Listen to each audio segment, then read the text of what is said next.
getting the urn here as well on low main.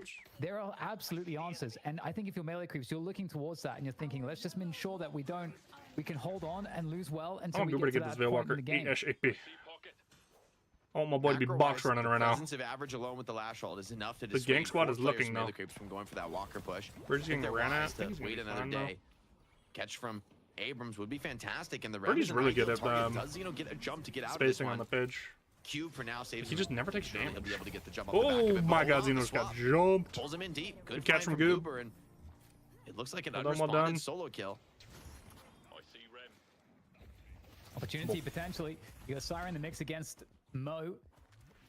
Low main Run, on the Saya, run. Does not appear to take damage from Man, a full holy Abrams orange combo. invest from That Saya, is by a the way. little bit alarming, right? Like that is a little. That spells trouble. Mo Nation laughing to the bank right now as he just shrugs it off. One of the most threatening combo initiations in the game. Good move from Saya. Deeper chase though, not warranted. Saya the movement clean enough to get him out of that one. Yeah, really interesting game state here now, Jake. You know, 7K difference. I wouldn't say it's marginal. It's definitely an edge for Pupper's Peoples, but they have to give full respect though to melee creeps. But the macro is getting better for melee creeps in terms of, you know, getting the lanes pushed, trying to create options for themselves. And okay, here's a catch potentially. I mean, I don't know. I don't think this is a killable target. Low main is too tanky. Ah, fuck him, warp some. What a move! He's gonna walk this one off. Lash with an enormous bag on his hip. If he's able to buy something, buys Tank Buster, that'll be a good catch for him. Doubles gonna be the next move for melee creeps, and it seems like respect is the name of the game right here. Neither team feels willing to push for the other's limits. Okay, DMB's gonna be able to free push now. Gonna look on the blue too. Yo, okay, well, we have a lot of forward presence from Pupper's He's Peoples. gonna hover DMB around that mid lane. Really, we're gonna push, okay? Maybe like the average does have ult here. Initiate with a combo. Again, it's one of the reasons why Mo is so terrifying. And he's going to go for a they're looking for Walker. Melee creeps are looking for Walker trade, but average can kind of hold this lane if he wants to. John just fucking gets jumped on. Again, we talked about Momo plus 344. Momo's gonna be large. But this fight is going to be continuing as you look like. Oh, they baited Luck Mirage TP'd left side. Oh man, they got Giga Omega baited. Page got fucking ulted by average. 2-man inflect. Goober's dead. Dead to rights here. Shining Wonder's going to be Birdie isn't dead yet, bro. Birdie just never dies on this hero. It's insane. But now it finally dies. Lost so much time though. DMB still a swap. Walker down. It's gonna end up being a fat loss. DMB doesn't get swap off. Oof, bad macro. Bad macro play. They might even force the mid now here too. Lomain just needs to live. They can go rift or mid. They're gonna go mid. Average hard called for it. Well worth it as they take those kills directly to the mid boss. Mid-bow. Yeah, perfect reaction from Pupper's Peoples. Melee creeps, they're in so much trouble here. You know, they could knock Side does evolve, but not max. You got John looking in there, trying to get some poke down. Some players on the EHP, maybe try to buy some time if he can get. I mean, there might be enough time John's to get dead, by the way. in onto this fight, but John's going to get absolutely just crippled there by once again low main. Who else? Goober gets one. Mo and they get two. They hard focused on John way too hard. Two rejuves picked up. They get two right away. Already expended into this fight, and Saya going down so quickly. Goober's gonna die too. He's last rejuve. Fight this one out, but I don't know that even with these rejuves it's enough, right? Like Pupper's Peoples, they're full HP across the board. 20k out, bro. Zero threat really being shown. The extra lives don't make a lick of difference. DMB just goes for Walker. This makes sense. They're about to be slaw locked. Braden and the macro pressure from DMB is pretty great. Wait, they're gonna get double Walker plus Rift. Wait, this is insane macro from melee creeps. This is turbo winning. Celeste needs to not overstay here. She can just get to like quarter and then leave with the super minions. This is an insane turnaround, and I just you can help DMB. DMB still swap. What just had happened? Yeah, that was great. And put melee creeps behind. Great macro from MLC. Getting the seals is absolutely massive. They get two walkers off this. They're going to crack base with the super wave, by the way, because no one's going back yet. DMB's buying infinite time. Look at the amount of time DMB is buying here. This is insane. He's still alive. Looks like it might be enough. Lomain's going to piece out of that. And then Braden finally showed up to help him. And now we're left to just assess it, Jake. Average is going to the dust settles, maybe the dust isn't settled just yet. Looking to try to lock down Average on that lash. DMB finally dies. He just lives forever. But look at all the time he bought. Cracked base. Holy shit. So they're gonna have fat zip on this right wave forever. Opening base guards. I mean, oh my goodness, really bad macro there from Pupper's Peoples. They just got their brain scrambled as soon as they lost the two rejuves. They hard spinnered on John way too hard on those stairs. I even thought Braden was kind of trolling, trying to help John because they're just kind of wasting their time. It feels like Pupper's Peoples, they haven't. They're just like not going to be there for crystal drop. Despite the difficulty in that last sequence of trades, they also feel, hey, you still can't kill us. You're gonna have to do that to win this game. Oh.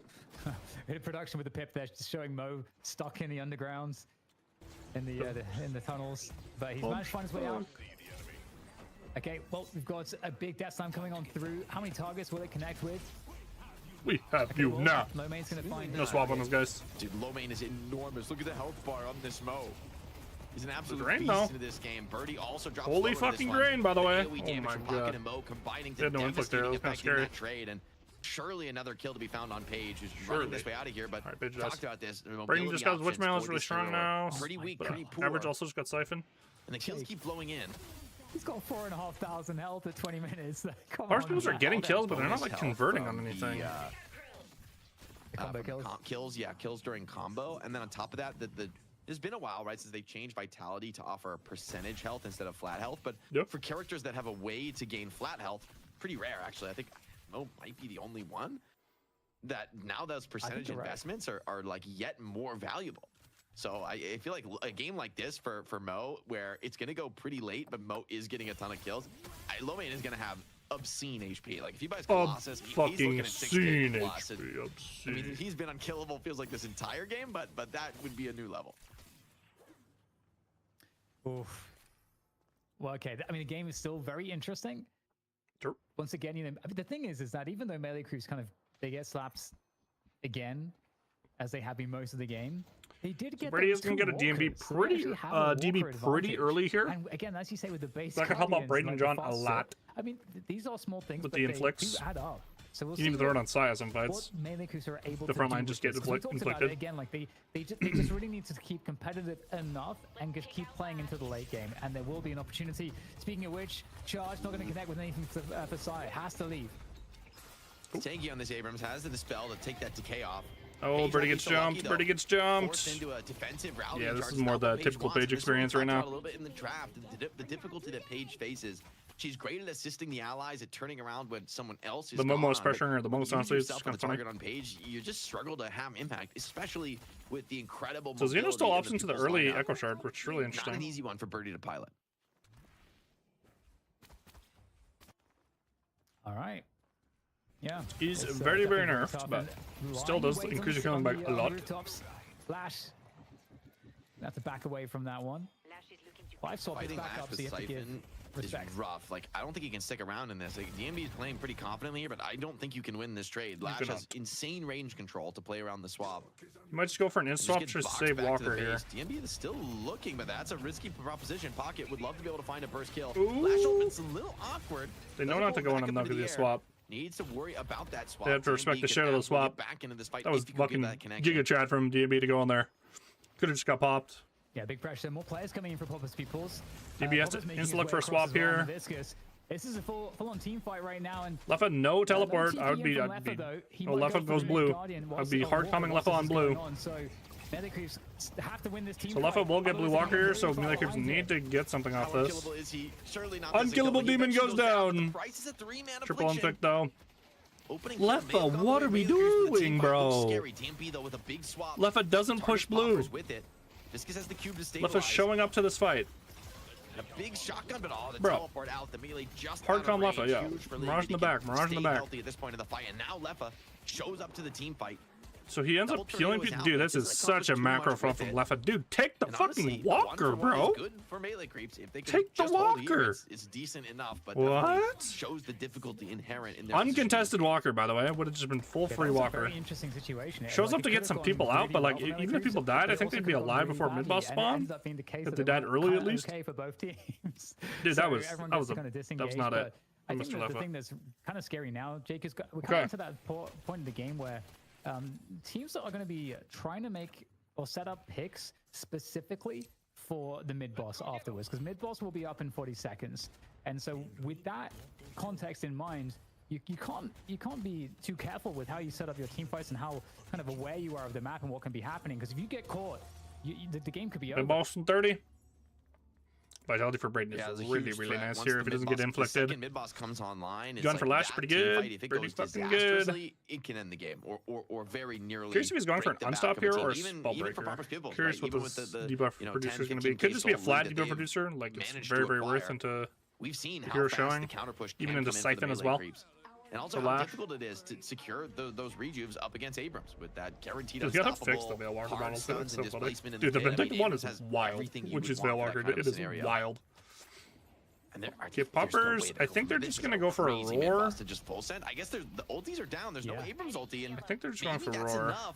Poppers pupils, they've looked very good in these deathmatch engagements, and it's been the ultis from have grab for that have Celeste. managed to turn things around. So they're gonna go gambling with the earlier ult cooldowns. I like this from Poppers pupils. It's very risky, but I think it is a high percentage play. This cape's gonna do a lot of damage. I think so. I think also Melee Creeps might have to go for it. Their hand is forced. They're gonna dive in to try to steal these crystals. Let's see what they're gonna be able to find here as the ults come on through. There's 2-1 for Melee Creeps again. Going the way of Melee Creeps. Inflict hits 2. Braden got inflicted. That's really bad for Braden. He uses the rejuve though, no longer inflicted. DB's gonna die though, no swap up. Average is killing everyone. Everyone's dying. Looking like life is quite difficult. Leaf goes down. Take down the final crystal there that Poppers Peoples had. All kills are for keeps at this point. Loaming with the combo though, that's not going to be something you want to deal with. There we with. go. Now proper macro from Leffa. Good DP. Pick up this walker, and there's still kills. Has to be giga careful. He doesn't get jumped though. But Poppers Peoples chasing down plays, and the combo comes in maybe to find a third. Rest yes, in Celeste peace. will fall. Immaculate Leffa wasn't paying attention to the map. Got jumped. They don't need those rejuve crystals. Leffa is With punished for Jake, what's going on? Jake's walker, like not pronouncing anything. That choice to Melee Creeps to defend their walker cost them the life of a couple other players. With the rift spawning, it's Melee pretty Creeps significant comeback for Melee Creeps. And they're gonna rotate for it. Actually capping it seems pretty unlikely, and Goober makes the same read. Yeah, it could have been so perfect. Leffa dying was not great, but now finally the wave again, Melee Creeps really good mid contest though. Right now, Poppers Peoples looking to try to split the map in terms of players. You got to respond Oh, to this. Nice gunshot comes on through the safe though. Oh, John missed the first one. Hits the second one. Come on, John, show him what's up. Oh! Yeah, there we go. He gets good shot from John. by the Iradomini. Yeah, John went out purple list, by the way. John loves his build. Around the rift, another big team fight here. Oh my god, okay. Saya delayed this rift so well. Paradox is going to go for it. Goober got here. Right, does Celeste have quick step? Celeste and John have quick step. Stall infinite Goober. Oh my god, they all got here. Two players have already fallen from Average is dead. They do have swap here. They have giga resist here. Inflict hits 3 though. I don't think Birdie has DMB yet.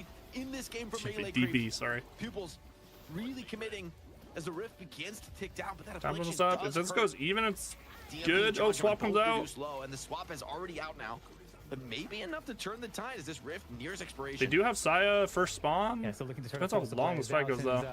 DMB's getting jumped, yeah. From Melee Creeps, but now the rift has come Melee Creeps do get a lot of the orbs though. They don't have those resistances. Life not they don't have Walker anymore though. Nice anymore. Run, Braden, run, brother, run! Lomain's full running at John. Venator the Chud. And these scraps will be picked up, and there you go. Birdie goes down on the page. And the Chud Venator got ran down. Look at John, helpless. God, this character's such a fucking Chud. Even with Fleet Foot, he got ran down. Great read that was from so Lomain fast. They split, they chased down the kills, and then lap time. Oh no, Braden.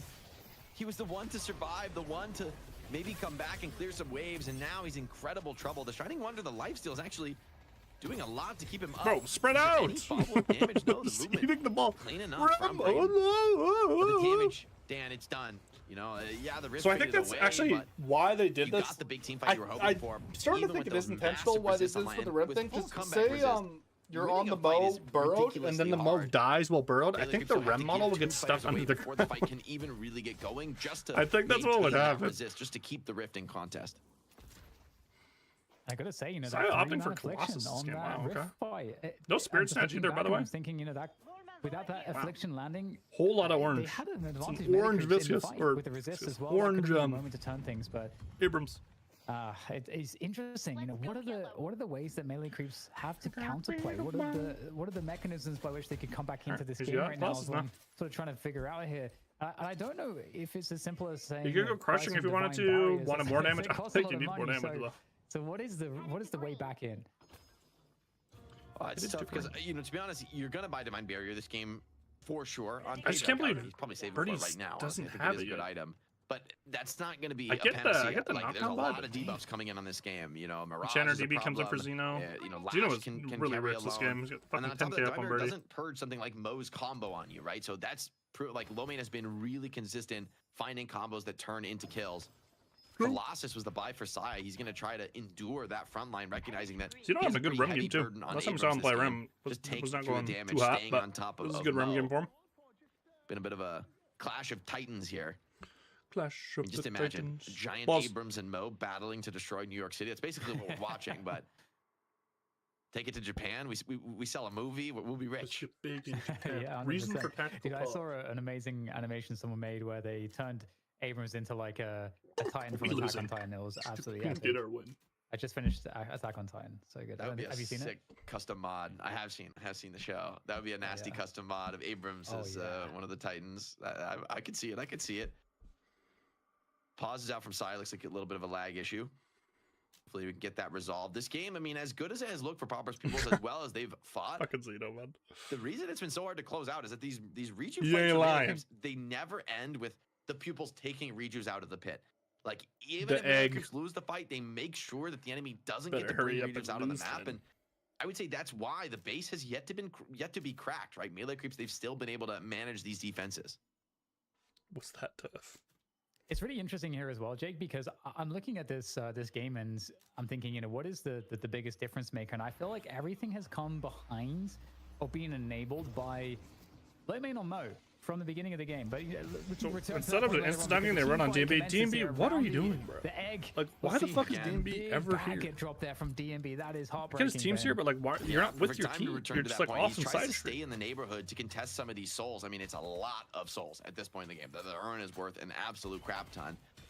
But he gets punished. And I actually like that Average doesn't dunk. Instead, he keeps the urn on his back, which provides him some of that extra movement, stamina regen, etc. that assists him in chasing down for the kill. It's like one of those small details, but makes a little bit of difference there. And more health, the low main, the bow. We get an HP check on low main. Like I'm so curious.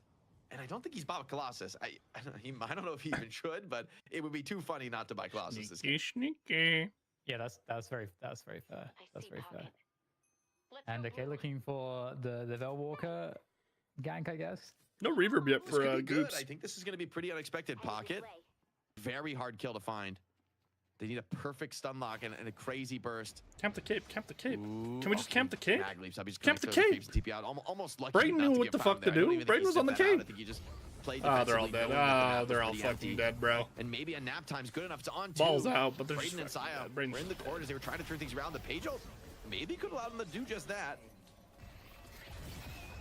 Unstopping the... Oh, ends up only being Average Goob. able to take down one. He's going to be able to target down onto Goober. Ah, dude, they were so split there. What the fuck? That for Goober gets deleted. Where was Goober going? And doesn't look like the fate of any of his teammates is all that much better. As you can see, Average flying through the sky. Well, look at the connection. They're able to reposition the Saya with that ground strike. Beautiful Show me stuff the there low from man Average. HP. Show it to That me is now. massive. This guy's Those gotta are be 2 kills fucking just as the massive. mid-boss comes back up, and If we ever want those to are talk about arguably, I would say, two of the most threatening heroes when it comes problematic to committing HP for a pools, mid-boss. we could We've start seen talking what about Sai Lash, can by do. the I way. don't This think guy has that any 4.4k further explanation, HP but the because he max built swap Siphon from Life Uber unstopped he too, has so you get a online huge is amount of another way to vitality steal invest. Rejuves away.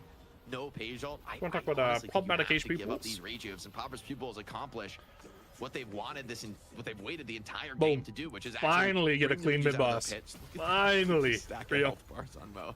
It looks so ridiculous. He's got to have 5k plus thing, right? Like that is insane. Gotta be. It's gotta be. 5.7k HP. Please buy Colossus, bro. The entire chat wants you to buy Colossus. Going, it would be too. So he if he goes buys Colossus junkyard for slots, but he 25%. for sure should sell. So he's he that's was like, on for is he gonna hit 7k? Colossus or I don't know if something I've seen that before. The amount of HP he would Not get in the is night shift. absurd. How Plus much 642? Is that 642? 25%, I believe, is the Colossus. Oh, I was looking at the combo amount that he's got. Yeah, 650. It looks like 640. I mean, he arguably does not need Colossus, but come on, bro. Come on, so bro. funny. Come on. At that point, it's just that the value you're getting from Colossus is insane. I'm with you. Like, not needing it is As like always, sure, next but game maybe because beyond this HP one lap, might you're be- actually just unkillable. Looks like it's going to be over very shortly here. We've got the base siege coming on through now for Pauper's Pupils. All the Rejuve crystals. I mean, 40k advantage on the souls as well. Oh, The John. idea Oh, with John. those Okay, no extra warp stone minions though. will actually be kind of nice. If you had warp to stone, John seize probably the dies there, base. by the way. It's like a veteran approach John to the gets base full siege jumps. here. Splitting, getting all base guardians before committing. Low main Actually, I on didn't the realize how off lane as alone soon he as is on the side. They come to pressure Maybe him. just He like backs pressuring off, side. tries to pull the enemy out of the base. Rem is here for the assist. And when the base guardians crumbled, free reign now to move up and take further advantage in this game. Further. So I got a pen. Sai is going to go for the fight, but with triple reach, Paupers Peoples have a lot of lives to work with, a lot of flexibility in the way they play this one. Who got grabbed? Combo. Into punch. Ooh, and the finish is good. DMB out does. of the fight, and without Paupers Peoples really taking meaningful damage, still holding on to Death Slam and Affliction. DMB2 were really bad death set in this game, but stat check territory. Did feel a little over. Yeah, looking really nice. Cleaning up all the objectives. There goes one shrine, the next one to follow. And you got those pretty surely as DB in here as well. There's a Death Slam over the top to try to find any extra plays. Thought he could catch Braden, but the counterspell saves the Celeste. Will it be enough, though? Shining Wonder is bouncing around. One rejuve claim, but you're almost happy to get some value out of them. Here comes the Lash ult, or rather the Abrams ult, I should say, coming in over the top. Decent connection, but you're playing with a lot of house chips here. Ooh, that ground strike barely stopped. 5 birdies rallying charge, but the Affliction doesn't enough to force melee creeps back to the base, and even with the big team swap coming out of Paradox, they still have 2 rejuves to work with, and it's hard to see the creeps managing this hold. Even the punches onto Lash don't do too much. With all the Siphon life, 4,500 HP, Lash is kind of, honestly, like average popping off on the Lash this game. It's really ridiculous. He's like a B2 bomber at this point, just insane, unstoppable. And there goes the first stage Patron as well. And they still have a Rejuve Crystal remaining. It's about the timeout, though. And with all the objectives you've taken, there's a lot of cash in the bank frontliner. here. You just walk up with low main. Off here, though. They want to look for more kills. If they can find them, this could crumble. Melee Creeps have been doing a really admirable job at keeping this alive and at least in the realm of possibility. With 5 players alive, it's a little bit scary for Paupers Peoples to commit to the pit.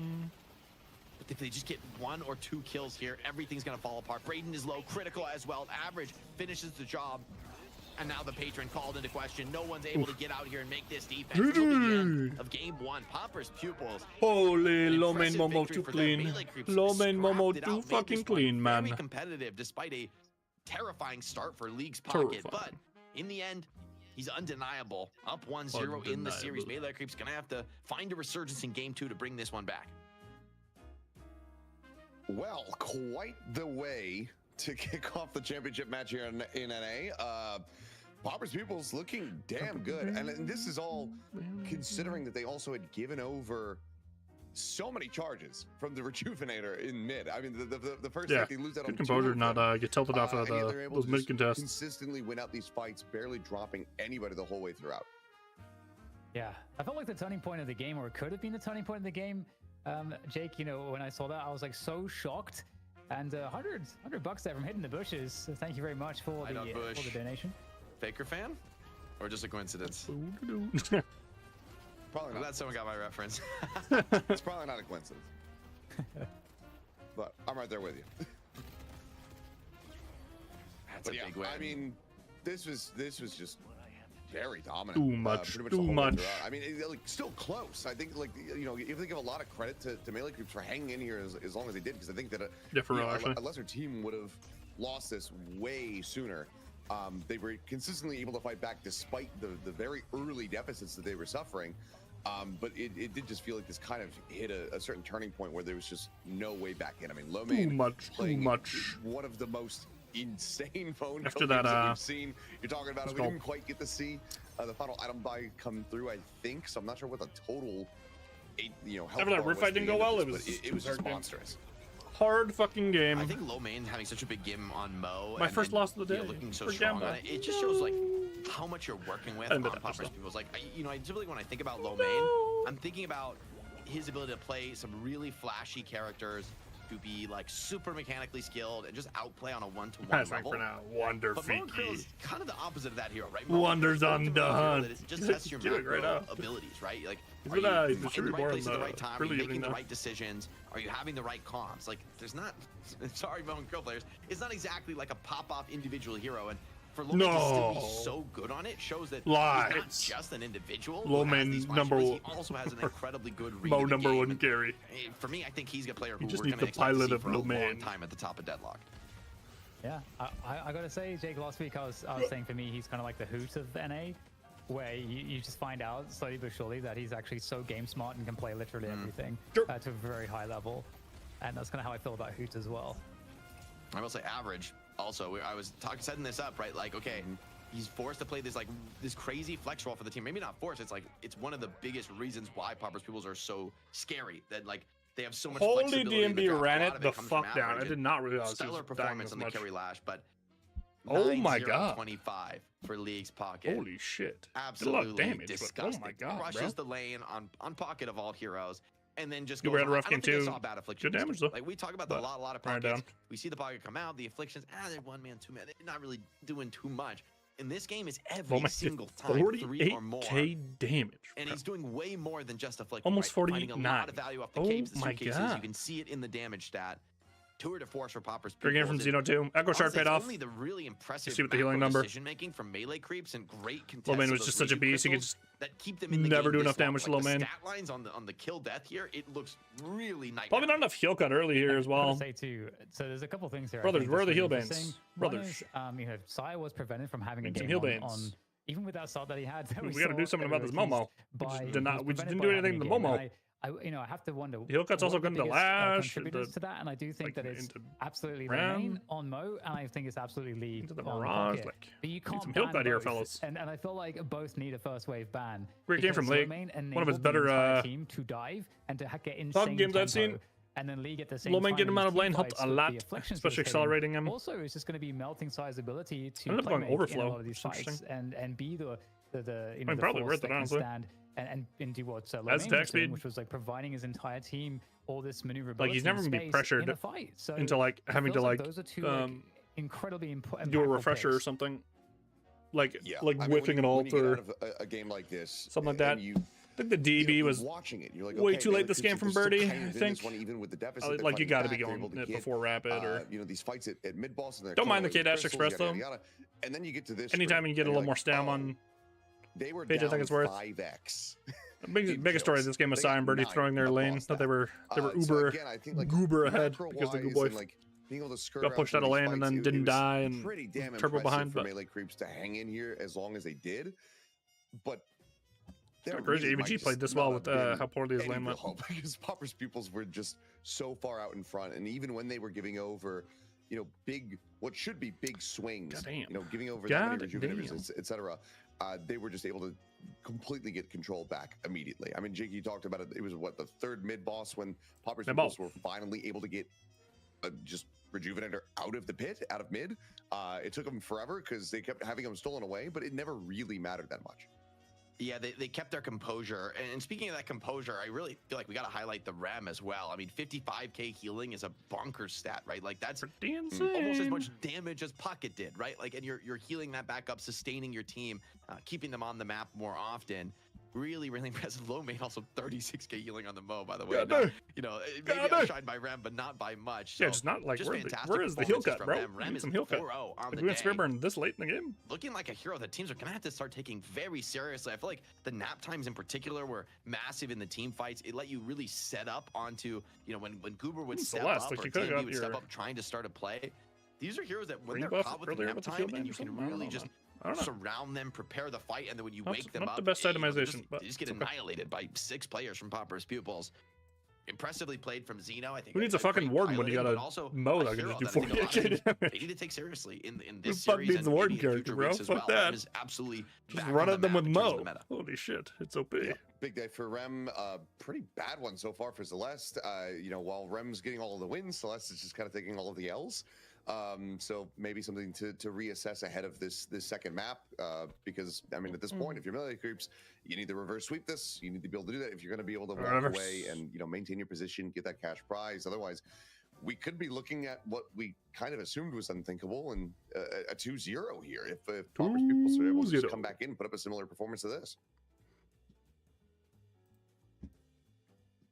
Certainly feels possible. I think for me, another part of it is I don't think you can give up Lash Mirage. They got Mirage after the second phase bans. Mirage may not be, maybe he's dropped a little in the priority, but I really don't think you want to be giving away. Lefa's single death in this game of Mirage is when he TPs to push a walker while his team is chasing out a bunch of other kills. He does get punished for that kill, but arguably that death is like accomplishing something else, you know, meaningful chase down kills elsewhere on the map and meaningful macro pressure. Mirage, other than that, is just untouchable in this game. So and you can say the same for Average on the last. After the laning phase where Saya found a couple big plays and slowed him down, he was able to get right back into the thick of it. And by the end of the game, you would not have known that the lane went so rough for Average. He was just carrying with the best of them, floating over the top. And those two very difficult to catch carries, I don't think you want to be giving Pauper's Pupils heroes where individual skill translates so directly into survivability, because they've got the skill. They don't need any assistance as far as staying alive and winning out in these deathmatch fights. Something that Melee Creeps certainly have to think about in that game too. Yeah, I got nothing more to add. Well, I'll pressure you before we get ready to go into the break. I'll pressure you. This is, the first game out of the way. Let's say Pauper's Pupils, they come out, they play a similar game. All right. Back to owning things digitally. I don't think publishers are going to want that. We're probably not going to get that. But the library is one, and the ability then to always have it and always have it available and always own it. And I think those are the rights that we need to be clear about, right? And some of those are covered. But I think in certain initiatives, but I think they're thinking again the wrong way, because you're not going to rewrite the rules about licensing software. There's been a bunch of court cases around that in what rights that gives to the people creating it. And before you go off on me about copyright and how copyright's evil, copyright is not evil. If it wasn't for copyright, large companies would just be taking everybody's games and reselling them, and it'd be about marketing and not the making and creating of games. I'll make a different video on that. I'm not going to, because I'm just not going to entertain that conversation. But right, that is the problem we're running into, is there's a bunch of laws around this, and there's a bunch of court cases, and there's a bunch of international treaties all around the idea of licensing software. And what does that mean? Those aren't all going to get thrown out the window and just disappear. Sure. And especially considering that there's a lot of jobs tied to this, and there's a lot of businesses in both the EU and the US. It's just not US only. If it was US only, they'd probably beat them up more.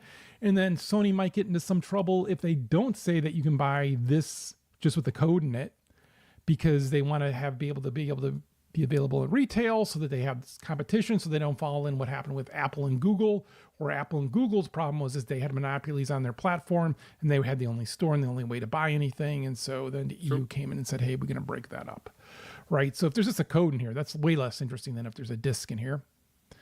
And if the code in here is just in the store and it's all it's doing is propping up so Sony can say they have other stores and they're not a monopoly, yay, but that's not exciting. But it's still not getting to the root of is what does our licensing of the software entail? What rights does that give us? Because at the end of the day, that's what we're always coming back down to. And that's what we need to care about, because these are not a pair of shoes. These are my size. Size 12. I have a Saber Interactive CEO. Might be like a size 3 or 4. Maybe even 2. But I have a size 12. And I'm not selling these, and I'm not giving these away. I like my Xbox shoes. And eventually when Xbox goes away, I hope it doesn't go away. I like Xbox still. That makes me sad. It makes me sad. And then people who think that Xbox is going to become the savior and that they're going to bring back discs really don't look at software and what Microsoft is. It kind of sucks that the two biggest platforms for games outside of PC are owned by companies not having games be their central focus. Yep. Both Sony and Microsoft are way bigger in other places than games. And that's one of the reasons why I think Steam does games so well, is because they are game focused. Yeah. And they are games. That's why I got kind of scared when Valve started being like a hardware company. I was like, oh, I don't know if I like this. But it was like gaming centric hardware, so it wasn't like that far removed. But I was like, oh, I don't know how I feel about this. But even them, come on, Steam, make a deal with libraries. That'd be awesome. Be complicated, but that'd be awesome. I'd like to see that. So there you go. That's licensing. It was like my 5th version of this, because I removed a lot of the legal language out of it, just so it was just more conversational. I don't think there's anything controversial I said here. And I don't think I'm really trying to portray a point. Like I said, I own some of this physical stuff, but I think there's just a reality of where it's going. And then if this is going away, what rights do I still want to retain? What affordance of this? I also made a video where I just said the word affordance 500 times. So there you go. again, this is kind of just for me, so I can point to this, because people keep trying to say that, oh no, we owned software at one point. You didn't. You know, if you stuck around, Old Man Murray started in the gray market. We started, so there's the idea of the first sale doctrine, right? Which is once you sell something, you lose control over it, and who knows what happens to it. And so games are supposed to be, when they get manufactured, like in the US, and they might be slated to go to the UK. Well, so they're not going to get taxed in the US. They're going to get taxed when they get to the UK. But some of them would fall off the back of the truck. And they get to the distributor we bought our games from Old Man Murray. Because that's what we did, was we sold games there. And we would get these really discounted games. We would get them for like a third of what the other distributors charged. And at first I was like, oh my God, we're going to get in trouble. This is illegal, but it's not. That's what the first sale doctrine covered, was like saying, hey, no, somebody up the chain broke the law, but you reselling these? And it ended up that one of our biggest sellers was StarCraft, where it was slated to go to Korea. And so half the documentation was in English, and then it was duplicated again in Korean, which kind of looked like it could have been from, an alien world, because I'm not educated. But that was really pretty good. But so that's where I have the familiarity with this, and where I first started researching and looking into this and been following this. And it is going to be a bumpy little bit, but I think being clear about what those rights we want and those affordances that we want those rights to give us are the important thing. Yes. And I think you're seeing some of it rise up with people who know what they're talking about legally and in the political world, where we will end in a better place. And I don't think some of this stuff going now is helpful in the long run. I think, again, a nonprofit that helped with some of this would be cool. I know there are some. We'll see what happens there. But yeah, we'll be talking about this for a while. Yep. Good video. Good video. For the first time. I like her videos too. Make that change. Makes good videos. Wander. Hello, Wanderheads. What up? I want to talk about comms, specifically microcomms. Micro. Okay, so first we have, in Deadlock, we have micro and we have macro. What is micro? Micro is the moment-to-moment decision-making, the execution of an engagement. It is like a rapidly changing situation. It's kind of determined by mechanical skill, right? Yes. And macro is the decision to even take that engagement in the first place, or to even do that strategy. Okay, this video is for microcomms. Macrocomms, like, should we go mid-boss? Should we take this walker? Should we fight this rift? Like that will be for potentially another video, but this video I want to focus on microcomms, so like callouts. Okay? So why should you listen to me? Because this guy's fucking pro. I am or should be bro. Currently, as of this recording, rank 5 in NA. I have one of the highest win rates of the Eternus players in North America. And on top of this, I pretty much only play Ivy. Ivy is one of these heroes that can determine engagements, like initiate team fights, and she plays best when you have another hero to play with. So it's really important for your comms to be good if you're trying to play this hero. And I think it is attributed to, I don't know, at least 5% more win rate for me, my comms, potentially. So let's just jump right into it. I'm going to jump into... Oh, I did want to say, your choice of words does win games, technically. Yes, it matters. Hard agree. And you should take every edge you can get to be able to win more matches. Hard agree. So first off, we're going to go into callouts. So the most important callouts, like there's a lot of callouts, right? Like this is a tier 1 camp, stuff like that. I will say places with poor visibility, elevation, lots of walls. Some good examples are the whole mid-boss area, the secret shops, and the like subways. Poor visibility, and your micro comms can be very, very helpful to your teammates. So I'll just start. So now, of course, these are words that I choose, okay? But I think it would be good for everyone to get on the same page for their comps, so we all know what's going on. Every competitive game does this. Every game has callouts. CS:GO, the entire game is callouts. If you don't learn callouts, you're just bad, okay? Hard agree that we should have a vernacular that we all just use. It just makes sense. So me personally, if someone is in this whole area, this entire square, all the way down even, I'm calling this the rope room. I don't know what other people call it. I call it the rope room, okay? And then down in here, I call this box room or mid boxes.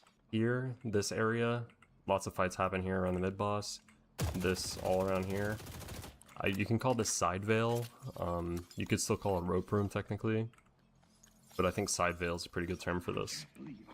Now, if you're down in mid pit proper, I will call this just mid pit. Just mid pit. Bottom mid is another. I would say bottom mid refers to this whole area. Like you're within the veils of the mid boss arena. You're in bottom mid. But mid pit would be specifically this area, in my opinion. Okay, and then if you're making comms, I would just call these stairs. Right stairs, left stairs, that's it. Nope, makes sense. You don't need to be too descriptive. Another thing about micro comms is you need to quick and basically concise. Be as concise as possible, because you're in the heat of battle, basically, and if you can get your comm out, if you can get your information out with like as few syllables as possible, it's actually very beneficial. Yep. So if there's a mid fight happening, like it's very clear to your team that if you just say stairs, that they will know. As far as some strategy for mid boss, this kind of gets into macro a little bit, but I don't think it could hurt. I don't think it could hurt your win rate after mid boss is dead to say I'm punching. I'm gonna punch, I'm gonna parry, or I'm playing out, I'm playing for damage. Like if fight in my dome, fight in the dome. I called this the other day and in a standard match and one person went in my dome. Like I'm being so concise. Fight in my dome. And motherfuckers are like, buh. What? Triggered the fuck out of me, bro. Triggered me beyond belief. Okay. This is interesting because in the past, Their creeps opt into everything else is pick. kind of available to them. So I wonder if Swamp even poppers, if it's necessary, but they ban the this lash. kind of gives melee creeps an interesting spot. I kind of feel like they're in a really nice spot here. But this I actually don't mind the lash ban into melee creeps either side because it gives John and DMB an insta pick to play. Doorman also, with melee creeps being a team for me that is, they're at their best when they're team fighting, when they're controlling. You know, not necessarily about splitting the map, Mirage, creating dominant one. I can see them being Mirage first pick team, but they take the Rem. Doorman is just a hero that so they take the Rem, give them the Abrams. First overall Rem though. I mean, I know Rem's 1-4-0 today, it's to deny. It's to deny. That is talking about a sea change. This is the theory. This is the idea. Abrams is the best frontliner. You need to make everything that enhances Abrams worse. Absurd impact in game one. Like McGinnis, Abrams. If I had to guess, I heard like a while ago that you know, I like McGinnis Abrams too. Like I think Rem, McGinnis is really underrated. Taking that away. The meta. And Europe was first picking. The amount of sustain Rem McGinnis can do is pretty disgusting. Take Abrams out. So I took away the two best picks to pair with Rem. So now you're down to your Billy tier. But they did not do the Billy last time. So we'll see. I mean, any thoughts as to, you know, they could go the pocket here into the double sustain. I do think it gives you something really powerful to set up the early game in your favor. We've seen how well McGinnis pushes towers, and Abrams, I mean, don't really need to explain We're going on it. three. We're going on It's a three. solid hero. But Poppers Peoples talk about running it back from you could go Calico to take it from Braden. You could go Celeste. I would go Billy personally. I just want a frontliner. You are really getting a lot of the key pieces that were so successful for you. I think I'm Mirage again. You got to ban surely the Mo now. So they essentially like mirror their top three again in the second phase of bans. But melee creeps, you know what's interesting is that they could have picked Pocket themselves in this draft, but like they lost. Actually, no, they went Popper. They went Mirage from 4. I can't remember if they went top 3 last time. I can't remember. Players. So you know, makes sense. Okay. The door comes in, so they snag a pick that John and DMB can play. I mean, you're calling for the Moan Krill. Did they go for it? I if I had to guess, it'd be John on the McGinnis, but we'll see. It definitely would be weird outside of the context of how dominant it was in the first game. So they banned the most. They're willing to give up Billy. How did they ban this one away? That wrong? That fucking Mo was disgusting. This game, but maybe they want to go a different direction. Maybe Mo's better than Billy. I don't know. I think Lomé just came on the Billy, but it looked good on average too. So it was like a multi-picked hero, once again, multiplayer picked hero. I think Ivy is a really scary hero, like underrated how powerful she can be with the late can fly game, around McGinnis as well, dropping players into the back line, big silence. Because they could have gone stun after stun. It's a huge problem. Ivy and then like Calico or something here, even though Popper could still go. And they take the Viscous. Okay, so a lot of counter picks here from MLC. And this is what I expect to see, is that they get the Viscous, because if you can't get Ivy, that's obviously so what Poppers now playing. get the Viscous Cali plus another something. One of his top 2 picks, I feel like. Curious if they'll opt into the Warden now with the Mo out, or just go straight Billy. I think you could go Billy and Warden in my opinion. Yeah, Warden time. Warden time. And it's just great. I would go Billy with it. I think Billy Wombo's really good with Warden. I think it's good. And then you get to do the Billy Rem lane. You can get your Billy accelerated in that lane. Warden, we were seeing excellent play on Warden earlier in EU. I like it. And I personally like it. They go Apollo instead. I think it's fine. You get Warden, who can also just be I think Apollo would fit better with melee creep, so it's good like deny pick too. A ton of damage, especially in the early game with the Apollo. And by the way, guys, Billy unpicked, unbanned. Wow, good point. I'm kind of blown away by that. I think you just go Billy on 6 here too if you want to. You already have all your damage like taken care of with the Mirage bucket. Like I would have rather Warden does damage as well. Apollo, like maybe your damage is good. You could still just go like full beef or like utility with the ult. That is a crime. Paradox goes Goob. Plays Billy on melee creeps. You already have Saya Abrams, I assume. Goes to Goob. But it's such a good hero. They get Kelly. Overall may actually happen. Getting Kelly on 11 is not bad though. I can't imagine why. This is such a good Billy game. This is a good Billy game. I agree, Jake. I really like the Calico. A mobile Chudge to just jump on and yank. Was available as well in the previous game, but no one opted to go for it. I go Celeste. And it's gonna be. I think the Rem Valley's pretty fucking good here, though, bro. Okay, so they have the Rem, who has the huge Rem, undefeated currently on the day, HP target, and Celeste, who is yet to get a can also hop to Apollo. These heroes are going to be hitting typically the same target most of the time, and has getaway cards with the Celeste pocket. I will say, even Mirage too. Like Celeste. I like this, yeah. In the last game, I think the Rem sleep was the bounce is really OP. Silence is really good this game because you're gonna get like pinned or CC'd and then the silence bounces. Start the fight, and I don't want Poppers. I like Poppers draft on the back foot, like running out of a scenario where he was. AVG's gonna be on the Warden here. I'm gonna wait half a second to see who's playing what. You've got if it's AVG on Warden, I'm in, bro. I'm in. Apollo could kind of start off the engagement. Warden I'm fucking in there with an ultimate. You've got a save from Rem. Rem's the one who could set up the fight for you this time, and it's hard to see where the lockdown begins on Celeste. Like, yes, the Abrams pin and the Venator shotgun are strong. The Paradox swap kind of has to hit, I think, to like pull Celeste down to earth, because when she's just dancing around in the sky above you, you're really hurting for like some sort of hard lockdown. Maybe somebody builds knockdown this game, maybe, but it's not super obvious in any of these builds. And so I think this could actually be maybe the most successful Celeste game yet. I believe so. Yeah, I think. I mean, that will be crazy. Yeah, one thing that you didn't mention was the Iridomini, because it's obviously like a huge chunky burst damage to sniper with is another nice answer. But when it comes down to it, I don't know how practical it is to you saving it for the Celeste. I don't know if that's how you're going to be thinking about the Iridomini necessarily in these fights. But I do agree with your assessment. I'm actually very excited though to see that Braden gets the Calico. Who's playing what, bro? Because Braden is very strong in the Calico. And we haven't really seen much of Calico today. I think in the none of the players are loading it. The thing though is that Calico kind of needs to be, I think, in that McGinnis lane so that Calico can get unlocked. You win the McGinnis lane, you get unlocked, and then that's when Braden can do the damage, and they can tempo out into from the early into the mid phase of the game. And I think that's, for me, is like that's kind of where melee creeps need to find themselves in this game. I mean, I'll double back to this question. I asked it before. I'm just going to keep repeating it because I'm stupid and I need to just draw from what I already know. So starting with you, Jake, again, team names, player names turned off. Which one of these drafts kind of like draws your attention? Average on the Warden as far as strength is concerned. Yeah, this is Poppers. This is Giga Comfort, except for Xeno on Rem, but Xeno looked good on the Rem last game. Melee creeps have the better draft. I like that Poppers are just full on putting low main on Celeste as well. They were doing it with Leffa for a bit. I think it just makes bad, but I just wonder if they're a lot of sense for low main to play it. Greedy with like the Warden. A lot of comfort on side MLC, but Apollo and Rem are going to be pretty comfortable playing without crazy economy and just pushing the tempo. One thing could be Spirit Resist stacking could be really strong here. Not a lot of gun to deal with the John except for Mirage. Good amount of farm. So I think it's ultimately going to be average and low main that are going to need to be fighting without necessarily crazy eco. So Maybe it'll be like a trap max build for average, like max potentially net trap, and then play the Veil loss on the day with this bet. Today, maybe played more towards the ulti in the late game. For low main, again, Celeste, I expect usually to get more farm prio, but if anybody can make this hero work, it's got to be low main. We talked about the individual skill on this guy, the map read from him. But melee carries have a much more straightforwardly balanced draft here. It's like 2 gun carries, a frontliner, a pick hero in the Paradox, and then Calico and Viscous to like play out the early game. Like I could see them putting a lot of pressure on pretty quick in this game. For Paupers Peoples to weather that storm is going to take a really well piloted match. Does this steady your nerves for your prediction to still go the way of melee creeps, DDK? Do you agree? Do you like this draft for them? I think, yeah, I like this draft a lot more for melee creeps.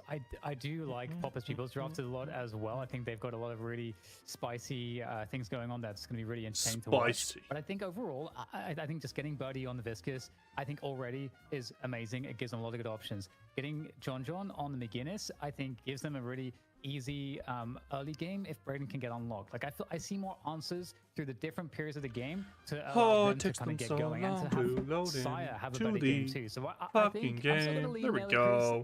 I'm still going to believe. Okay, well, I'm feeling the Paupers too well here. Find out. Is this going to be a 2-0? Methinks Peoples regain the throne at the top of North America, or will melee creeps be able to extend it all the way to a third and final map and look to defend that throne and take home the cash prize? It's time to find out as we go ahead and jump into game number 2 and see if this is going to be an overall, I'd say, pretty quick day, or if one of these series can go the distance. So, gentlemen, I'll get ready to pass things Jonathan over Kuminga to is signing a 2-year deal with the Wolves. Only 13 million plus a player option. Okay. It's been a day, Dan, and melee creeps now find themselves in a relatively unfamiliar position with their back against the wall in a blowout game 1. Now game 2, there's nothing to do but show a much stronger performance. I think they got the draft to do it. Very curious to see how Paupers Peoples make this look. I mean, it's a little bit light in general on like stuns and control in their team comp. It's like, who is really going to offer that? The REM sleep, Mirage, Tornado. This is more about survivability. Yeah, the spells are at a premium this game for mostly. Especially since counter spells. Shard is not really a meta item anymore on the character. And then it's just Apollo, I guess, to tie Losan or repulsed people. But have to see how the piloting goes. That's obviously going to be the decisive factor here. Okay, so what I'm curious most about, though, Insta lane swap here. Glad I didn't get no lanes right away. Melee creeps they're going to match the swap, though. Melee creeps see the swap and we'll match. Swapping, by the way, I think. Wait, they're faking the lane swap now. Because they know the counter lane swap. Oh my god. Next level. They baited the Abrams and Viscous to swap into their lane. And I think I wouldn't show right away here. With the creeps out, they can't go back now unless they want to re-swap after this lane. Mind games on mind games. Okay, well. Which they could do. So the swap still pays off for Paupers. It's going to be Abrams Viscous into the pocket. Celeste. Again, a rare lane that Celeste can actually get push in. Then we're going to get the Ram. I can't say Mirage into Venator Paradox, and then we're going to get they just wanted to have McGinnis Calico into Warden Apollo. So they were going to have like all the heroes full swap. I guess because they want to have Celeste against Abrams, in my mind, like just the ability to like doesn't pressure you. You get push. Get out of the early game unscathed. That wants to play close range often finds himself. This is like a P1, P2 type of. Some of these AOE damage abilities. Pocket though, pin on takes massive damage. Great find from Saya. No kill, but meaningful for sure on the laning phase. Curious what average builds this game because he's gonna be quite hungry this game. I would go Cultist this game if I was him. Wouldn't be surprised if League goes one as well. League is eating a lot of the poke here. Apollo and Warden is kind of nasty. Obviously, Apollo's one of the best lane bullies, early laning phase bullies. So it shouldn't be too straightforward. But I mean, McGinnis' output, the walls, you know, the turrets. I do feel like there's good tools there to allow them to kind of win that battle. And again, I think it's so crucial to get Brayden unlocked. If Brayden can really maximize the strengths of Calico by getting onto the roam, they're going to be in a good spot. Now, I also, Jake, I'm a big fan of the Abrams Viscous as well. With the burst damage you have, it's very durable as well. Yeah, definitely both teams, I think, fielding Opening some rounds. strong laning combos. Incoming for average. Warden was once a really strong laner and has honestly lost a lot of prowess in that regard. Yep. Some of the nerfs coming in have definitely hurt the laning potential. True. And even with Apollo by his side, so far, this is looking pretty good for McGinnis. That first item, Extended Mag, is so much value when the rate of fire just gets like fully stemmed on McGinnis. She's doing crazy DPS at level 1. Even has the turret online for this tower, but this tower is going to take a crazy amount of damage. Like you gotta clear these creeps. You're not able to do it without some of the Apollo nukes. Yeah, and you know, you build into the monster rounds, the intensifying mag, like we saw in the previous game. That's just the way to get the tower pressure fastest, and you know, really control this lane. I'll go mock rounds here too if I was AVGs for towers. It's really nice, really nice. Get the box running from both teams at the moment. The box is spawning at 3 minutes these days. Back in my day, they spawned at 2 minutes. Yeah, both teams going very greedy on the box running. No one really wants to call the bluff and put a ton of tower pressure on. So Warden behind enemy lines, though he's stealing roof boxes. He's in very deep, though, on average. Will he actually get away with this? If he could just live, that would be huge. But Venator has even come to show up to the gank. Probably something Average didn't expect. A clean little parry, though, on his way out. Perfect movement as well from Average on the Warden. If he lives this, it is pretty impressive display of individual skill. Calico's going for the finish, but cannot afford to tank the tower with the assist. Oh my god, Kelly lived. Average does eventually go down, though. DMB will not be sniped even after the parry. Surprisingly, he could actually get back in for more damage. Yeah, that's a nice find there, but DMB is going to have to make his way back to mid lane. Might get intercepted by the Rem. However, I think, again, a lot of this about a little scary for AVG to fall behind here. Because you need that Guardian damage.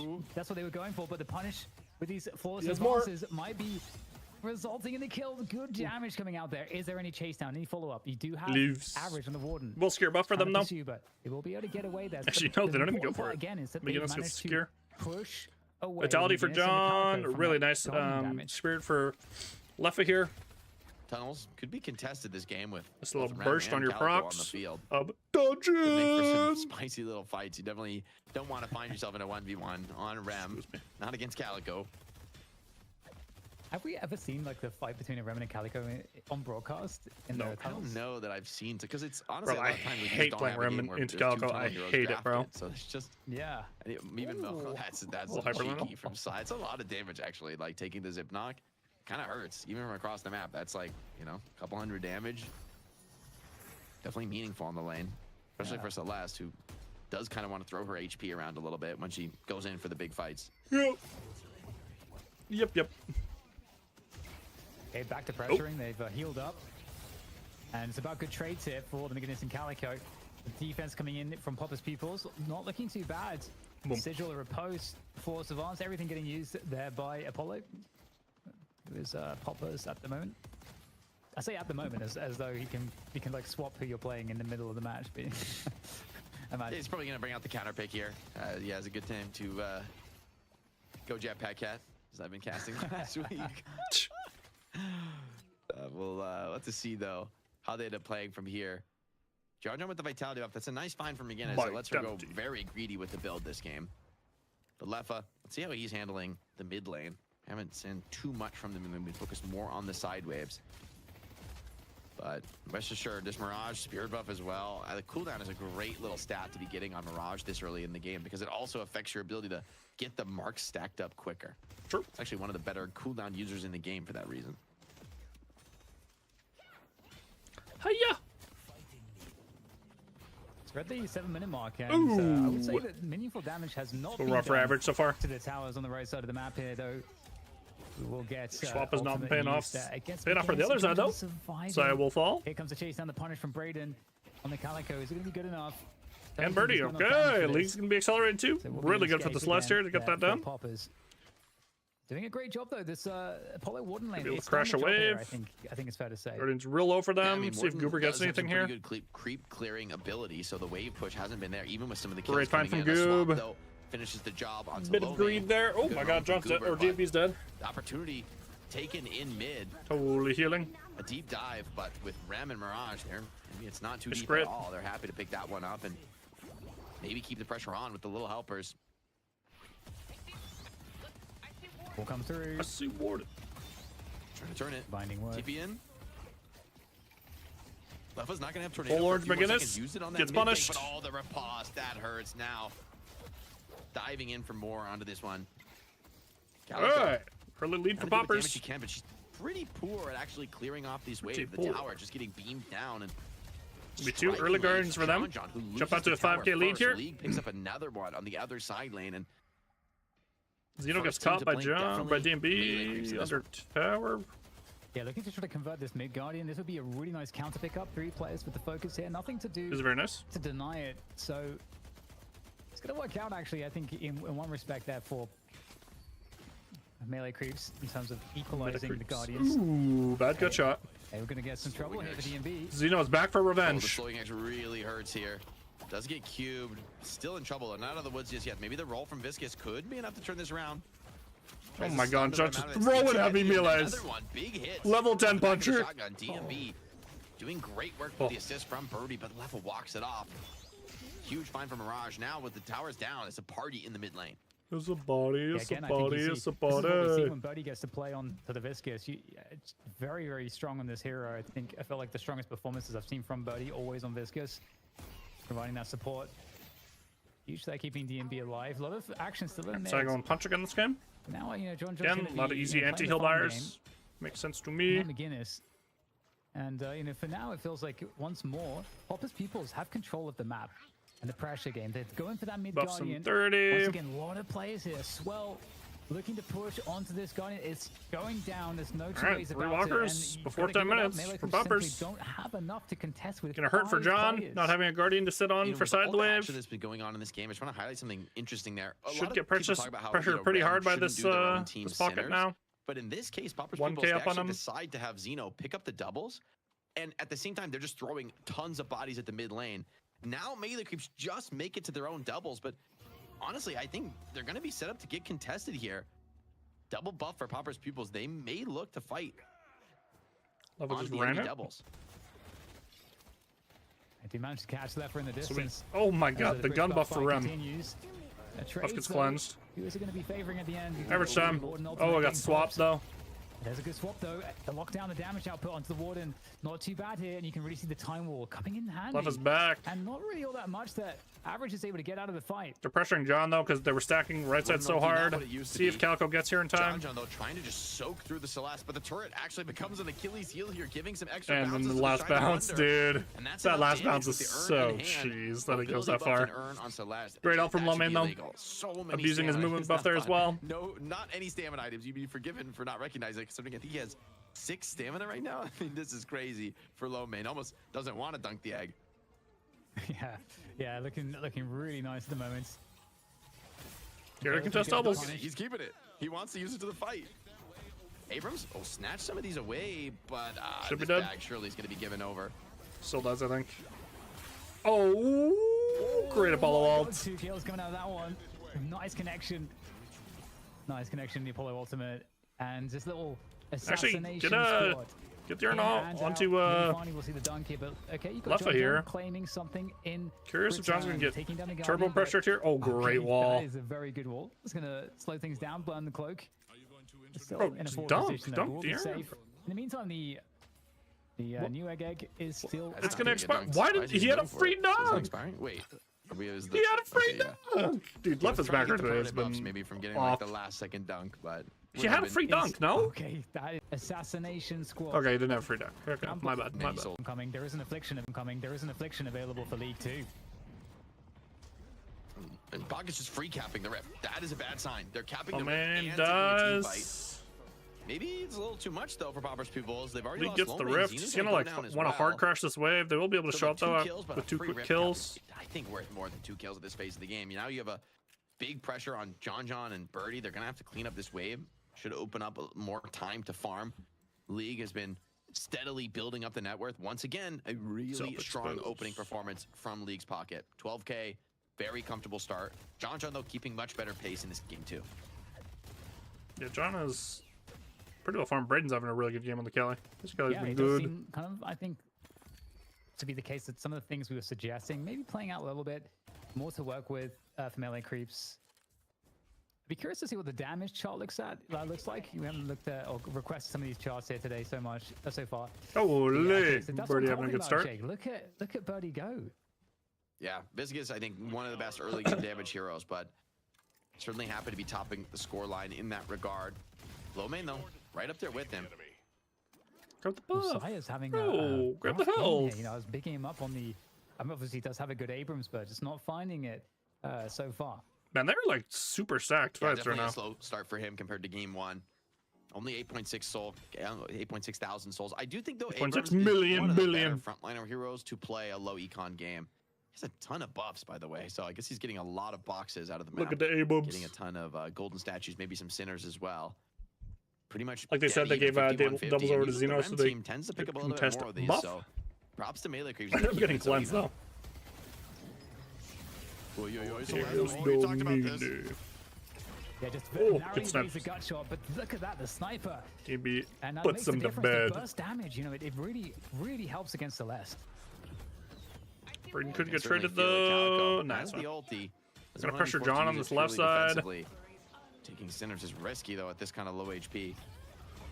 John dies back for average too. Average back in the full back in the game, by the way. He's going the normal gun build. Finishes off the carry of the melee creeps and a well-needed soul bag for average to get back into this econ. Oh, and Team B stepped up. He thought he was chasing that kill. Instead, he's the one who gets chased down. She's the one. He looks horribly out of position. I am the one. Switched to his POV. Did not look good. So once again, it feels like if we are looking at the trends, Popper's Pupils and Macro, every single game tonight, I feel like has overall been better. I think it's fair to say. And this game seems no different as well. They are looking for... They've had some flubs, but overall, yeah, sure. Well, a defense there against a bit of burst damage. We're getting the heal cut items this game. Good. The creeps, are they going to be looking for a fight? They got a few players in the jungle on the left side, but you can say the same for Popper's Pupils, but just on the other side of the map. Buffs are up. It's going to be 1-to-1. Leffa gets the gun. Some melee creeps by him. Need some heal cut, bro. Taken on the other side of the field. Seems like maybe the creeps want to hand it over to someone else than is currently there. With the urn coming down. And Celeste time. Main, one of the best urn runners in the game on Celeste with that natural air acceleration and low grab. He's going to be making a quick move over to the left side and into the waiting arms of average, who keeping that lane prio out. Once again, the urn proves to be a real strength for this team. Size dead. Affliction, 2-man, could be good enough, especially with how poor Saya is. Apollo just dicing through the big blue man, and Leffa gets the finish with the mark.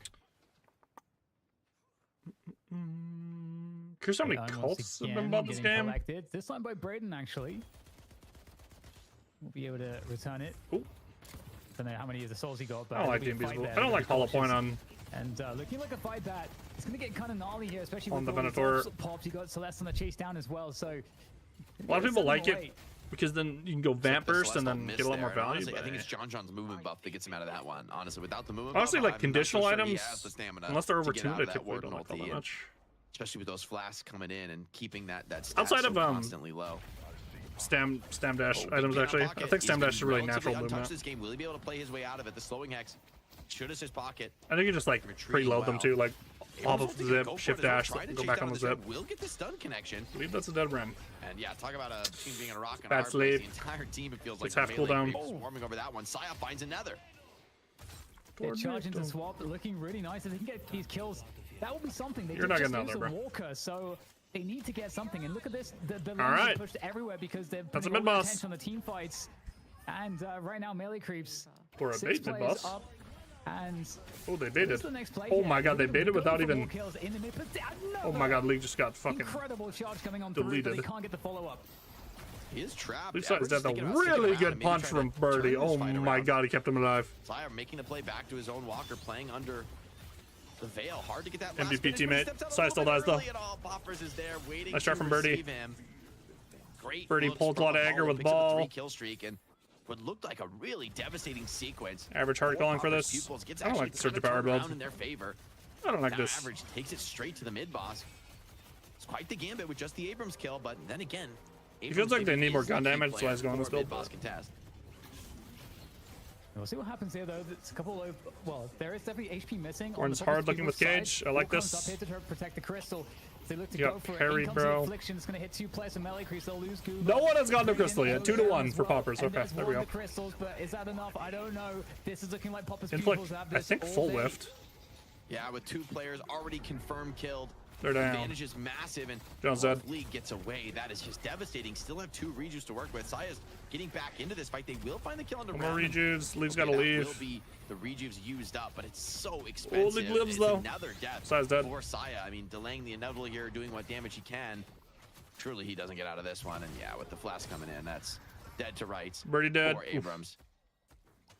6K, call from I believe, Poppers. I mean, actually 7 Clean, kills clean, on the clean. fight for Poppers, right? Because Side died Did that with before, all and then without again Wordle. after all 6 players The Apollo was really did die nice. during that exchange. The sleep on the stairs was good. Extraordinary I don't know what happened with the inflict though. bit of value because it's not just the souls you get off Do we those dare go kills, look? it's also now Are we buying? Are we a bit doing of stuff? map you're They're able contesting to doubles real snatch quick. away from the opposition. Oh, and Ren's Kelly's even here getting to some of the instant deny, doubles. though. Calico's here, but can she stop it? So Kelly's gonna go for the last hits. I'm not sure. It's looking really sketchy right now in the game state for Melee Crews. It has kind of felt like they've been behind the whole game in general. Honestly, all of the games have. I'm gonna go check what happened with the pocket all. People's side. All comes up here to try to protect the crystal. They look. Oh, afflicted too, but they just insta died. I see. Okay. Because Side a bit of map. Honestly, same time. Coming at results because of the inherent comeback mechanics, but it's about as dominant as it gets, right? Just very clean games from them. The important team fights of the match have all been coming up their way, and historically, that's been where Melee Creeps had their number, was playing these big team fight engagements. But true.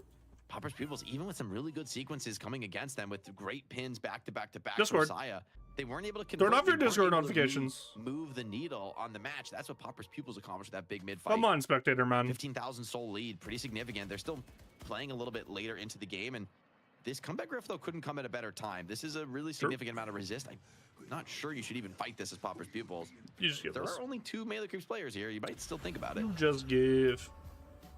Depends what you do with the wave though. You can do something with this wave, like pressure side, opposite side, I should say. Easy cap. I was thinking the song. John's kind of on camp right now though. Music. The I can do a quality. whole lot with it. Did cook in a crazy way with the music update. Yep. And now the men in black marching down this wave. If you want to defend this, you better bring the cavalry. That is a So they send 2 to the serious side. gang Left's of gonna get troopers. caught. No tornado available. The spell might be there, but there's no instant escape. Ooh, doesn't die though. Great movement though will do the job for Left Good along with some movement, good assist movement. from Poppers. Might actually get a Comes in, trade makes sure kill on that Brayden Calico thinks instead. twice about chasing. Not a trade kill, but Apollo. So annoying. Brayden. return from the pressure. Ooh, nice. Yeah, easy riposte off the back of the Calico wall. No way to stop that for Cali. Who's Scion? Scion's on somebody. Honestly, you just can't shake him. It's Rim so sleep. irritating to be against. And Cooper there's dies. some assistance. Sai comes in. Rim Cooper's whip gonna sleep. go down here. It's not looking like a good start to the fight at all for Melee Crews here. They're going into the underground, completely outnumbered. The burst damage is going to be far Ran too down. much there Lamane's for gonna get earned Brayden. now. And they're just getting John went to picked go help pieces, instead of being pressuring pushed as well. down on the other side of the map as well. So MLC are about to get slot locked in about 20k. In fact, Birdie might die too. Also Split getting fights chased. all over the map. I think Viscous should be able to roll off with this one, but that is a brutal sequence now. Yeah, it's People huge with for Poppers. Huge advantage in this match. Further extending that lead with that earned dunk. And, you know, Boundless Spirit's going to come online here for Poppers when he goes back to buy. Unless he's already bought it up. But that item is a game changer for Apollo. It turns your damage into powerful and annoying to ridiculously explosive, right? And for Abrams, even with no Spirit Brazil, like the poverty for Saya is actually going to really hurt because items like Spirit Brazil Counters well are for the just Ram, hard to okay. afford when you're significantly behind the 8 ball.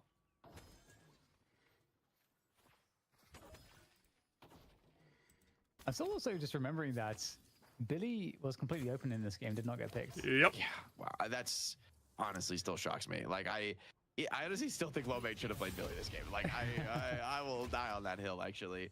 Double tornado out from Mirage. Leffa just doing Mirage things, showing up, pressuring some. Their back lanes row, would have been a little bit better, pulling attention to but himself, and yet landing still ended up staying going alive. well for them. He's got Poppers by his side.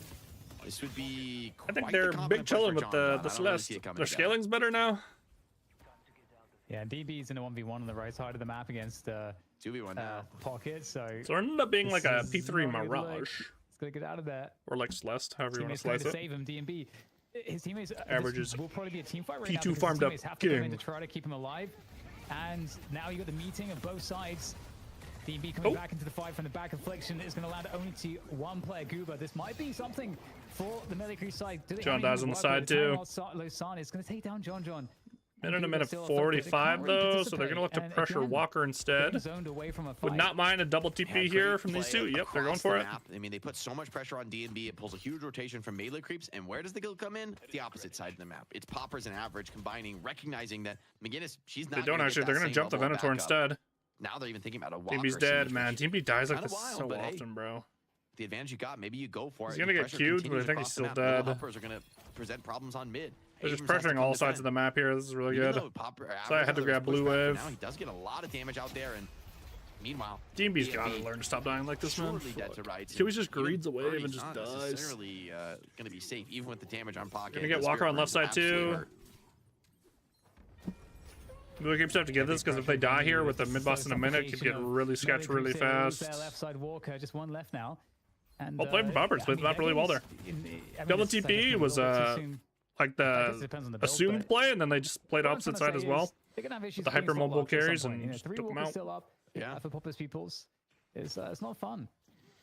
That's a good point. It's very real, especially, you know, some of these characters really like to get a lot of small items. Abrams, Viscous, they really will value slots pretty soon. Even Calico, right? When if you know, trying to slot in all these, you know, high value, useful mobility ganking items, you end up kind of forced to make some concessions, forced to sell items that you would otherwise love to keep and retain in the build.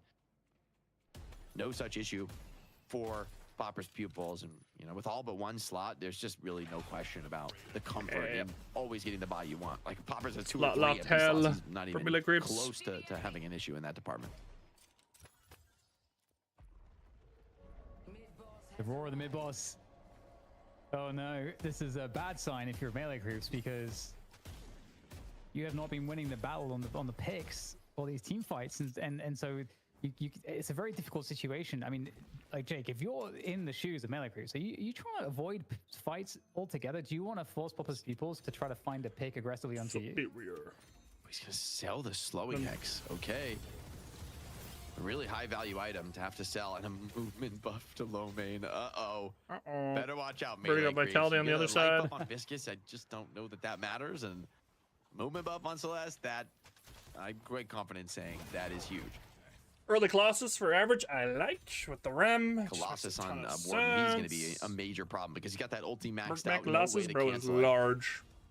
Once he starts Mad Leap now for League really as well. Like that up against Abrams on the pit Doom is big because you could just channel your ulti right as the rejuve comes down, use that unstoppable to survive at least some of the stunts from Abrams, and then now that's a hero that can actually stand in the pit against the toughest tests.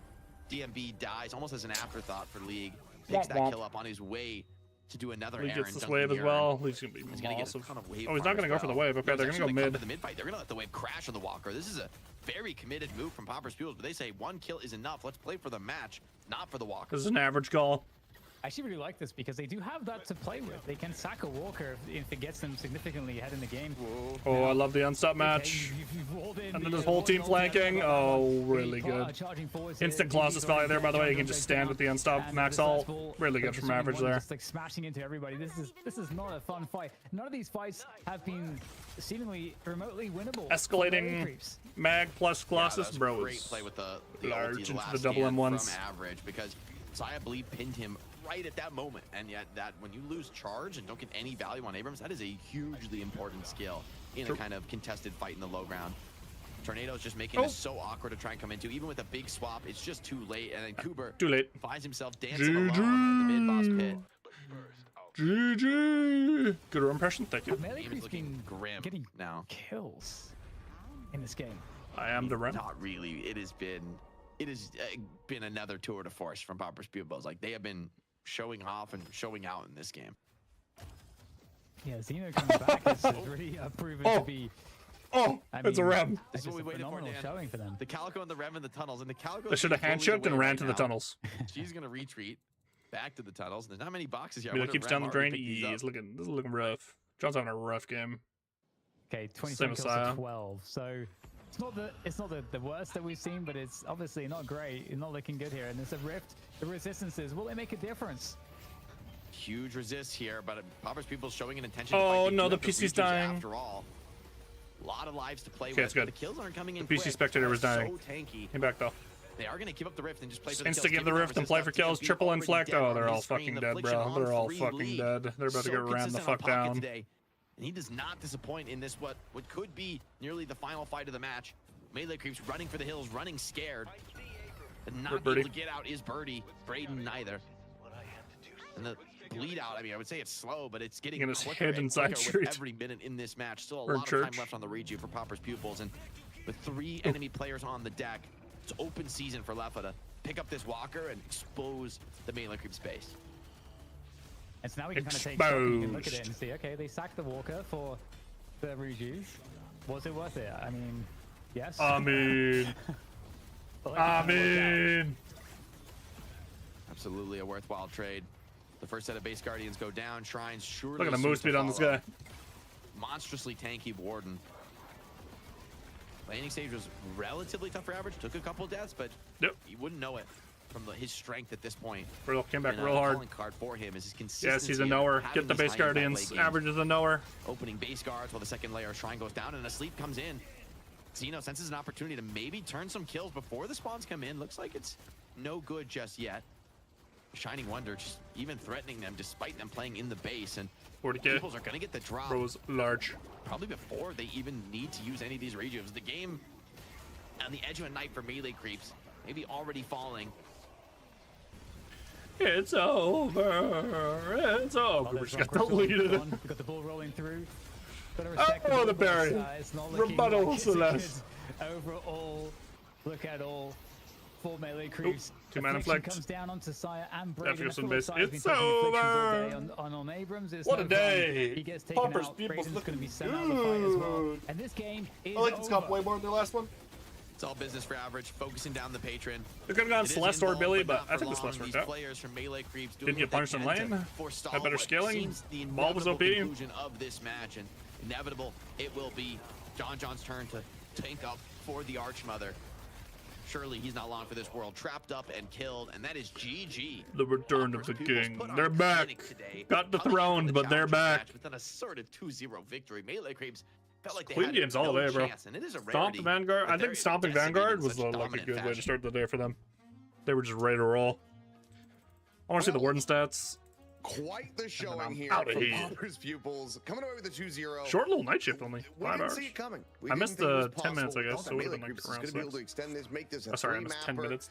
13 minutes to start the day. I mean, the form carried over from Pauper's Pupils from that first game into the second. They started late today. Got improved here, guys. This was just another even more dominant showing compared to what we saw in the first. Yeah.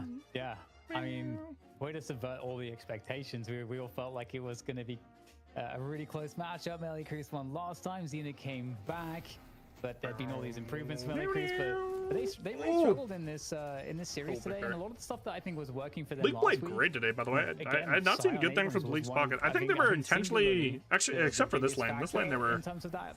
I mean, it was a really discus. And you could see it was lane, so it was kind of a stall lane, but they were getting him out of lane and getting him accelerated, and then they were doing well. Very effective in how they were playing and drafting against it to make it look pedestrian.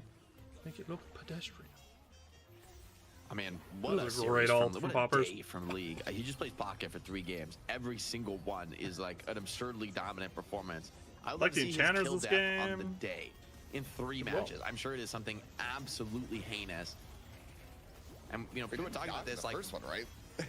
Why does NA not play pocket? By the way, Swift Tricker's good on pocket. I was talking about Swift Tricker. I didn't like it like the other spikes, but Swift Tricker on pocket's got is really good. But League is maybe like K-Dash on Warden's pocket player with a performance like today. You really have to think about respect for this individual going forward. You do not want to be. AVG used to build like a double. He used to go. Pick for the late game, which Arcade Surge and K-Dash. But when you dominate your lane on pocket, like you were built different. You were doing something absolutely unexpected, and that kind of a performance, it stands out in a match like this, even with as dominant as Pauper's Pupils are overall.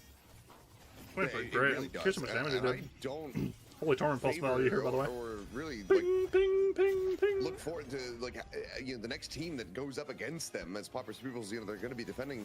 So Do we see Ido's team next week? Hopefully, bro. I want to see Ido's team. I don't envy their position of trying to dissect and figure out. They should be streaming this week. They show something. I will check their streams this week, see if they start streaming. And they're able to just still No absolutely offense to Vanguard, but I just want to see a team that's like insta gonna look mechanically high, ceiling, pick this apart, organized. On one hand, it's like, yes, it feels like the pocket. We have to take that out of the equation, get them out of there. But then you open up things. I think Vanguard can do better. Geo has been out of town, haven't been scrimming. An absolute menace. I mean, they don't have a full-time coach. You're helping them. Today, which gets Celeste a little more victory. structure, but So they managed to find that and also make it a 5-0 day for the Rem. I don't know how you're really meant to try to navigate a draft around this team. I need to interject one thing. The fact that Melee Creeps is lost here does set up. If Ido is true to his word and his team is ready next week, it sets up the Melee Creeps Civil War best of one. Yeah, Rem is. This is why Rem's respect. It's directly tied to Abrams. If you take it away from Abrams, Abrams isn't as potent. Will they rise to the occasion? We'll have to just wait and see. But that is definitely something to look forward to on the horizon. I mean, 38k damage, look at Lee. most objective damage. I don't think I like his build except for the surge. Game. Everything else I like. We got this from production, guys. I don't know what else you would like. I would go Spirit on the Duration, day. but this is more gun centric, so 35. maybe Surge is better. By But the way, Surge is both just of an those understated stats item. Are from game one, are from the challenge match. Actually, it was Vanguard Gaming who were able to get the Vanguard. Melee Creeps couldn't touch him in 2 maps back to back. Unkillable. Pocket is a hero that often is like you get hard focused on the ganks. People build items just to counter you, just to stifle you. Later for low man. He's not even going Majestic Leap early in these games. 35K. He's going like the risky pocket where you buy mag. That was a good game from Xeno, but good damage. 22k for Rem is pretty fucking good, man. And just the trust KOP. your individual Up the mechanics K early. to play your way out of these Opening scenarios. rounds helps a It lets lot. you get so much more Extra damage pillows. off in the build. And to do that and still go deathless, I think he's just powering Echo Shard a little too high, probably, in my opinion. It's still like it bumps up your healing a lot, but I think it's like it's more of like a luxury super late game item nowadays. I'm Moshkish. This was really, really clean. I think one of the could have things for that sure kind thought of about stuck to heroic me this that game. was I think heroic could have been even really more OP. frustrating Gives in you your the gun second spike. game You can BDK speed up was your just Warden, how Celeste. well Poppy's pupils were able Even to your just- pocket, you're just, playing into double M1. basically I think shrug it had a off the ton of little value pressure this they were game. facing in the lanes because we saw the adjustments. You know, Birdie moving over onto this Viscous, but then John going for the McGinnis. They were pumping out damage on those. So I would fall off like Decay is bad. To break down the towers and everything like that. Yeah. The Guardians. He's intentionally like And building yet, even away with from the some hill of those cut early kills as coming well, though. through, it didn't Like really it would be. matter. It would hurt a lot Poppy's more if pupils he was were going like, like yeah, the no, we're drain fine. build. We'll earn it all back. But I'm just curious why he doesn't go to. If you're picking the McGinnis, you really I feel like do Dispel on have to- Abrams is really, really nice. You do have but to, if not win your lane, find especially a way into like to Mirage, like create a lot of fucking pressure on the Warden objectives Cage, shit like early that. somehow But with these. I don't Like, know. you got to figure it out. He somehow, likes 'cause he you likes can his see that oranges. John after that point, But just like got when you're kind of building on these isolated oranges on and then you the do map where 16k their damage, Purple like Peoples, like you say, they were able to defend with their Apollo. I don't know, man. With I think DB had a Poppers and really bad also game. average He was on the dying. Warden. Like they were able to his deaths were defend like really really nicely in that meaningful lane. the way he was You dying. didn't get the tower going down Was in not any good good. amount of time. So then John's in this position where he's just John kinda had some like bad deaths not too. They were able to help targeting his team John as though much, I inside think, lane. in the- That's what I was saying in about the early lane McGinnis. phase, and just When it's you get kind of behind and then ignoble farming. And I you don't think get just it gave so you don't much have like a tempo guardian that's set that at to the farm up Peoples and by get ensuring big. that part of Melee Creeps' game Had like was kind of turret shut setups. down in the way that it was. He was getting hunted by the hypermobiles. It's just incredible and pretty immaculate. Warden Cage on him, low main pocket just running at him, even NATO. We get into the MVP. It's just so hard to not get ran down on McGinnis. And then that, yeah. Average had. You can think about a stam item here to like kind of negate that a bit, more objective but damage than everyone all of seems to Melee be Creeps obsessed with combined. this like Oh goodness. fleet enduring, which I he's understand, chopping it up but on sometimes you Warden just this need game. stam, bro. That's an Stam's just honest Warden okay. game, baby. I'm doing objective damage, Stam is okay. cleaning up towers, and honestly, Close didn't to have like MVP an is- exceptional start. Like got ganked a bunch in the early game, but brought it back. Like really strong stats from him overall. The Like, average, almost pretty good. 40k player damage as well. He's only behind Pocket in that regard. Who's His Warden was good. notoriously, Like his Warden, like his top last damage, today. almost guaranteed, even if you don't have the best Getting game. some more So for more Warden, heroes his under his stock's belt that I rising like a in lot an more. incredible way after I still don't really love being his out of the meta Billy. for a few weeks. Yeah, and I mean, again, He's you got know, some I was heroes. kind of like He's got some pushing heroes that he guys shines for on. your Although he's like MVP. he's like their We'll see flex player. Who gets the So. player of the match here? Like Lomen's their flex player, but there's a bunch of they different ways kind of that like you having cut it, more but carries a I lot. think just I was given gonna the riot KD, if it's not him. Yeah, it should be Lee. I was gonna riot. Sure. But I think that you could make a very solid, Okay, I honest am argument for going just to take advantage of the short night shift today. Thanks for watching. Much appreciated. All the chatters. Thanks for people stopping by on YouTube. I was checking the YouTube. Thanks for stopping by. Saying what's up. I will be back probably Friday because I actually did stream yesterday, but the YouTube stream got shut down because I watched a video that was apparently copyrighted, so like paused my stream. So yeah, I'll be streaming on most likely Friday. Gonna do more weekend climbing like I did last week.